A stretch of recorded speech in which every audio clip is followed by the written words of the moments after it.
Welcome to this video on how to complete the Level A checklist to identify and respond to harmful sexual behaviours displayed by children and young people.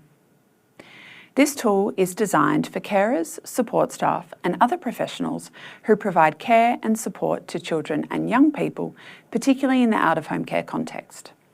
This tool should be used whenever you observe or become aware of a sexual behaviour that concerns you.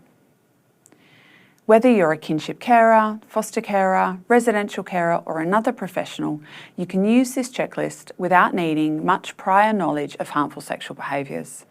There are different versions of the tool for different developmental stages, so you can accurately assess the behaviour based on the child or young person's age and potential capacity. You might complete this checklist multiple times if new behaviours occur. It's an important tool for helping you think about how developmentally appropriate a child's behaviour is and to guide you in getting the right support for them. It's important to remember that filling out the checklist should be done objectively and with care. We'll go through each section together to help you feel comfortable with the process. And you can also refer to the practice guidelines that accompany these tools. The form begins by gathering some basic information about the child or young person. In section 1, you'll fill out things like their name, age, date of birth. This helps us keep accurate records. You'll also include the name of the carer and the placement location.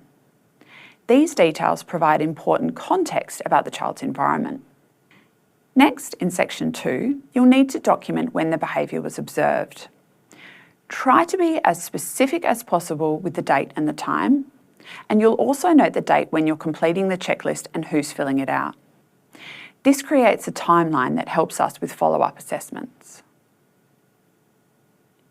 In section 3, you describe the behaviour you observed or that which was reported to you. Use your own words and give as much detail as you can, but remember to be objective. Talk about just what you've observed. Consider the situation and any factors that might help others understand what happened. The more information, the better it will be for those who need to review this checklist later. Now we move on to section 4, which is the heart of the checklist. Here you'll assess the behaviour using the layered continuum for understanding harmful sexual behaviour, a contemporary framework designed for the West Australian context. This continuum helps categorise behaviours from developmentally appropriate through to serious and extreme.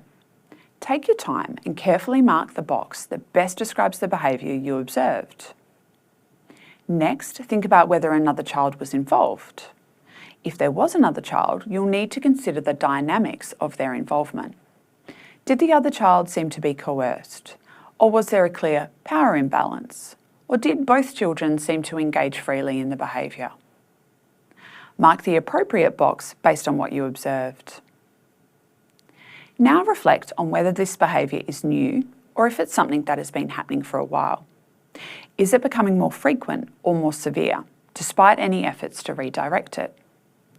Use the continuum to mark the box that best fits the pattern that you've noticed. Finally, consider your level of concern for the child displaying the behaviour. Where do you feel this situation sits on the continuum? If another child or children were involved, think about your concern for them as well and mark the appropriate box. Now that you've filled out the checklist, Section 5 provides practical suggestions for the next steps, depending on your overall review of the behaviour. This includes continuing to monitor and support the child's behaviour, seeking additional support through their case manager, engaging in the online carer resources available to you, and working with the broader care team to develop a safety plan. These steps are essential to ensure the right actions are taken, so review them carefully and make sure you're clear on what to do next. Once completed, the checklist should be forwarded to the child's case manager or team leader for further review and to make sure it's appropriately documented on the child's file as needed. Thank you for taking the time to learn how to complete the Level A checklist. Your observations and assessments are crucial in protecting children and supporting their well-being. If you have any questions or need support, reach out to your case manager or practice lead. Remember, you're not alone in this process. The care team is here to help every step of the way.